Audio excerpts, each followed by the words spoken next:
أعوذ بالله من الشيطان الرجيم بسم الله الرحمن الرحيم مثل الذين ينفقون أموالهم في سبيل الله كمثل حبة أنبتت 7 سنابل في كل سنبلة 100 حبة والله يضاعف لمن يشاء والله واسع عليم. Perumpamaan orang yang menginfakkan hartanya di jalan Allah adalah seperti sebutir biji yang menumbuhkan 7 tangkai. Pada setiap tangkai ada 100 biji yang lain. Allah melipat gandakan bagi siapa yang Dia kehendaki, dan Allah Maha Luas lagi Maha Mengetahui. Shadaqallahul adzim. Assalamualaikum warahmatullahi wabarakatuh. Teman-teman sekalian, sore ini saya pengen ngajak kita untuk belajar gimana cara sedekah yang bisa menghilangkan sifat kikir. Karena salah satu di antara tujuan dari ibadah sedekah itu adalah wa may yuqashuha nafsih, menghilangkan sifat kikir. Yuqashuha nafsih, menghilangkan rasa enggan di dalam hatinya untuk memberi, menghilangkan rasa cinta terhadap dunia sehingga dia gak rela kehilangan dunia. Itu adalah inti dari sedekah. Selain memang ada kasih sayang di dalam sedekah, ada belajar kepedulian di dalam sedekah, silaturahim juga ada di dalam sedekah. Tapi di antara sekian banyak goals dari sedekah, salah satunya adalah menghilangkan sifat kikir. Gimana sih caranya sedekah yang bisa menghilangkan sifat kikir?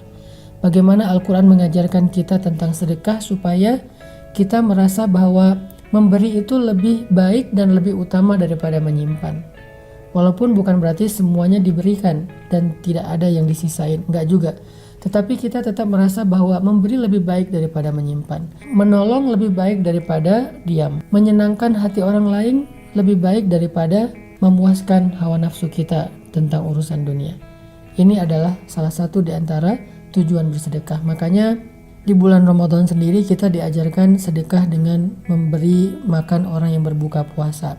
Dan ini sebetulnya kalau kita baca sejarah Nabi, memberi makan orang yang berbuka itu, kalau kita baca sejarah sahabat, bukan dari harta yang lebih saja, tapi kadang bahkan dari jatah berbuka kita. Makanya dalam tahapan-tahapan bersedekah itu ada 3 nih. Pertama, bersedekah dengan apa yang lebih. Allah berfirman, yas'alunaka madza yunfikun qulil 'af. Mereka bertanya apa yang mereka infakkan. Katakan, infakkanlah yang lebih. Ini adalah sedekah level 1, di mana kita bersedekah karena ada kelebihan harta. Dan itu juga ada ayatnya yang tadi saya bacakan. Yas'alunaka madza yunfikun qulil 'af. Mereka bertanya apa yang harus kami infakkan, baik itu zakat atau sedekah yang lebih. Level kedua dari sedekah itu adalah memberikan apa yang kita sukai. Allah berfirman di dalam surat Ali Imran, "Lan tanalul birra hatta tunfiqu mimma tuhibbun." Tidak sempurna kebaikan kalian atau sedekah kalian sampai kalian menginfakkan, memberikan apa yang kalian cintai. Dan level yang paling tinggi adalah memberikan apa yang kita sangat butuhkan. Allah berfirman juga tentang kaum Ansor, wa yu'thiruna ala anfusihim walau kana bihim khasasah. Mereka mendahulukan orang muhajirin daripada diri mereka sendiri walaupun mereka juga butuh. Mari kita dengarkan kisah-kisah dari 3 contoh sedekah ini. Pertama, sedekah dari harta yang lebih. Sedekah dari harta yang lebih kita bisa mendengar dari kisahnya Utsman bin Affan radhiyallahu an yang luar biasa. Ketika beliau bersedekah angkanya bisa miliaran. Begitu juga sedekahnya Abdurrahman bin Auf, sedekahnya Sa'ad bin Mu'az, sedekahnya Sa'ad bin Abi Waqqas. Mereka memberikan kelebihan-kelebihan harta mereka. Dan ini adalah sesuatu yang baik dan tidak tercela karena memiliki kelebihan harta. Kemudian kalau kita baca kisah sedekah dengan apa yang kita cintai. Nah, ketika ayat ini turun, surat Ali Imran juz 4 pertama di atas, lan tanalul birra hatta tunfiqu mimma tuhibbun, Nabi membacakan ayat ini kepada para sahabat. Kata Nabi, tidak sempurna sedekah kalian sampai kalian memberikan apa yang kalian cintai. Sahabat mendengar ayat ini dibacakan oleh Nabi, langsung pada pulang, pamit, pulang. Tiba-tiba mereka berdatangan lagi dengan membawa harta yang mereka cintai. Ada yang membawa onta sebagai kendaraan favoritnya. Onta itu kalau sekarang mungkin kendaraan yang harganya sekitar 2 miliar. Karena ini onta perang, bukan onta biasa yang disembelih yang harganya 40 juta. Ada yang bawa onta perang, ada yang bawa kuda, ada yang bawa sertifikat tanah. Ya Rasulullah, ini adalah kebun yang paling saya cintai di antara harta saya. Karena di dalamnya ada banyak sekali pohon-pohon yang subur dan panennya setahun 3 kali. Saya ingin memberikan fisabilillah. Ya Rasulullah, ini saya punya aset rumah. Ya Rasulullah, saya punya pasar. Sampai yang paling kecil mereka memberikan apapun yang mereka miliki, termasuk pakaian. Ya Rasulullah, ini baju kesukaan saya, belinya di Damaskus, belinya di Suriah, dan sekarang saya infakkan fisabilillah. Ini kisah para sahabat berinfak, bersedekah dengan apa yang mereka cintai. Kalau yang ketiga, ini yang paling menarik adalah bersedekah dengan apa yang mereka butuhkan. Salah satu contohnya adalah kisah seorang sahabat Ansor yang suatu malam dia sedang duduk bersama dengan Nabi. Tiba-tiba datang seorang laki-laki muhajirin mengatakan, ya Rasulullah, saya baru datang berhijrah, saya belum makan, saya nggak tahu tinggal di mana. Kemudian tiba-tiba Nabi berdiri, adakah di antara kalian yang mau menjamu saudara kalian di rumahnya malam ini? Tiba-tiba seorang laki-laki Ansor berdiri mengatakan, ana ya Rasulullah, saya ya Rasulullah yang akan menjamu saudara saya itu. Nabi mempersaudarakan mereka, lalu dia pulang ke rumah saudara Ansornya. Laki-laki muhajirin kembali ke rumah saudara Ansornya. Sampai di rumah saudara Ansornya, laki-laki Ansor ini masuk ke rumahnya dulu. Dia bilang ke istrinya, wahai istriku, apakah ada makanan di rumah? Istrinya mengatakan, ada, tetapi ini jatah makan anak-anak dari tadi siang. Mereka belum makan menunggu ayahnya pulang.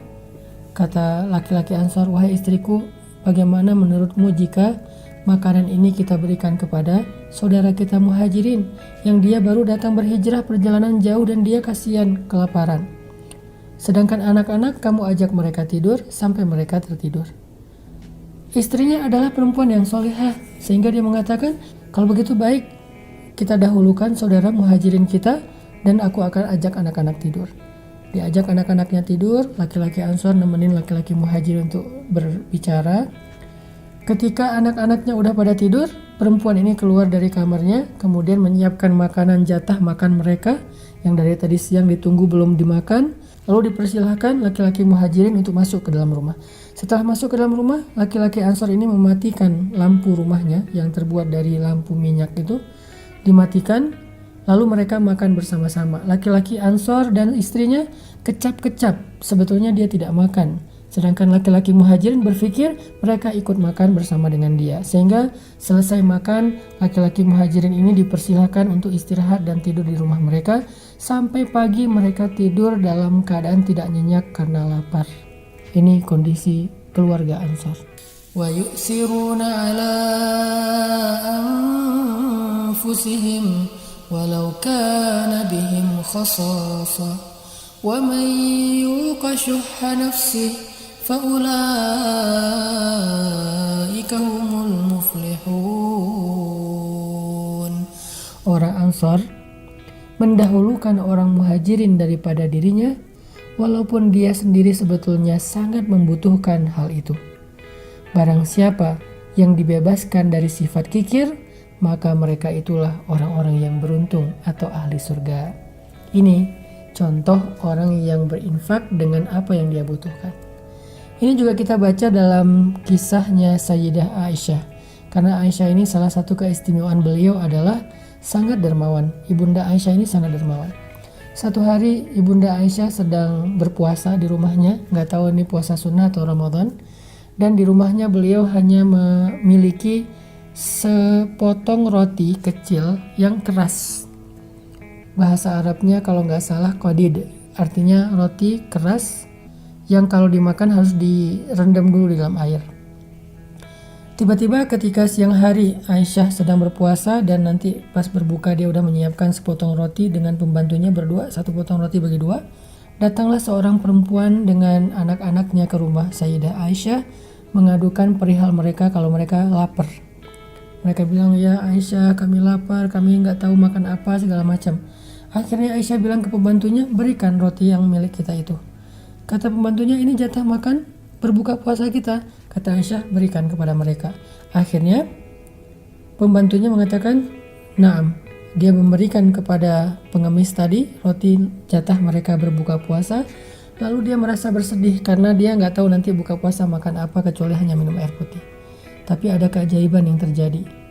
Menjelang waktu berbuka, tiba-tiba ada sahabat yang datang ke rumah Aisyah memberikan hadiah makanan, nasi yang di dalamnya ada kaki kambing panggang, udah lengkap satu porsi. Sehingga kemudian Aisyah memanggil pembantunya, dia panggil ke sini, dia bilang, makanlah karena ini lebih baik daripada roti yang tadi engkau berikan kepada orang miskin. Ini menjadi pelajaran penting buat kita bagaimana seorang Sayyidah Aisyah rela memberikan jatah makan berbuka puasanya cuman satu-satunya, dan Aisyah sahur hanya dengan air putih dan dia menyimpan roti itu untuk berbuka, tapi dia berikan kepada orang yang lebih membutuhkan. Padahal Aisyah juga membutuhkan roti tersebut dan dia nggak pernah menyangka kalau nanti sore akan mendapatkan makanan yang lebih baik daripada apa yang sudah dia berikan. Dan lagi pula Nabi SAW bersabda, demi Allah tidak akan berkurang harta karena sedekah. Dan Aisyah membuktikannya, nggak berkurang jatah makan kita karena sedekah. Atau dalam riwayat yang lain Nabi mengatakan, demi Allah nggak akan bertemu sedekah dan musibah di hari yang sama. Jadi kalau kita pengen terhindar dari suatu musibah, sedekahlah. Hari itu nggak akan terjadi musibah. Karena Nabi bersumpah tidak akan ketemu musibah dan sedekah di hari yang sama. Mudah-mudahan kita termasuk orang yang bisa bersedekah dengan harta kita yang lebih, dengan harta yang kita cintai, bahkan dengan sesuatu yang paling kita butuhkan. Sehingga Allah Subhanahu wa Ta'ala akan melipat gandakan pahala dan kebaikan untuk kita, karena Nabi mengatakan demi Allah gak akan berkurang harta karena sedekah. Dan mudah-mudahan kita juga akan terhindar dari berbagai macam keburukan di hari saat kita bersedekah, memberi makan orang berbuka puasa. Kenapa? Karena kata Nabi tidak akan bertemu sedekah dan musibah di hari yang sama. Barakallahu.